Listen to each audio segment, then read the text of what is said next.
Welcome to MG9 news.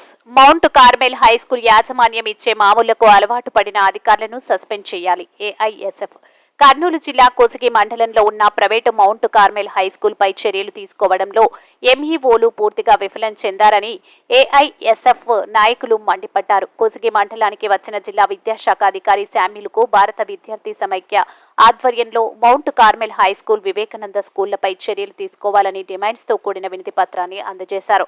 ఈ సందర్భంగా AISF రాష్ట్ర కార్యవర్గ సభ్యులు చిన్న, జిల్లా సహాయ కార్యదర్శి ఎస్ ఈరేష్ మాట్లాడుతూ దేశంలోనే అక్షరాస్యతలో వెనుకబడినటువంటి ప్రథమ మండలంగా ఉన్న ఈ కోసిగి మండలంలో పేద విద్యార్థులకు సేవే లక్ష్యంగా విద్యను అందిస్తామని చెబుతున్నామంటూ మౌంట్ కార్మెల్ హై స్కూల్ యాజమాన్యం విద్యా దోపిడీ, ఫీజులు దోపిడీ చేస్తూ పేద, బడుగు, బలహీన వర్గాల విద్యార్థుల తల్లిదండ్రులను మభ్యపెడుతూ కోసిగి మండలంలో మౌంట్ కార్మెల్ అంటే ఫీజుల దోపిడీ అనే విధంగా చేశారన్నారు.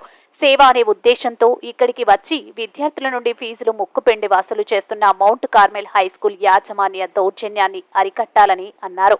అలాగే వివేకానంద స్కూల్లో క్వాలిఫైడ్ టీచర్లు లేకుండా విద్యార్థులకు పాఠాలు బోధిస్తున్నారని, బస్సులో అధిక సంఖ్యలో విద్యార్థులను బస్సులో కూర్చోబెడుతున్నారని, దీనివల్ల ప్రమాదాలు జరిగే అవకాశాలు ఉన్నాయని, వెంటనే Vivekananda mount Carmel high school పై చర్యలు తీసుకోవాలని డీఈఓకి విన్నవించారు. స్పందించిన డీఈఓ వెంటనే మౌంట్ కార్మెల్ హై స్కూల్ పైన, వివేకానంద స్కూల్ పైన ఏఐఎస్ఎఫ్ నాయకులు డిమాండ్ చేసిన వాటిపై 3 రోజుల్లో పూర్తి నివేదిక అందించాలని, వాటిపైన చర్యలు తీసుకోవాలని ఎంఈఓ మొహినుద్దీన్ను డీఈఓ ఆదేశించారు. ఈ కార్యక్రమంలో ఏఐఎస్ఎఫ్ మండల కార్యదర్శి ఎం అంజీ, నరసింహులు, ఆనంద్ రాజు తదితరులు పాల్గొన్నారు.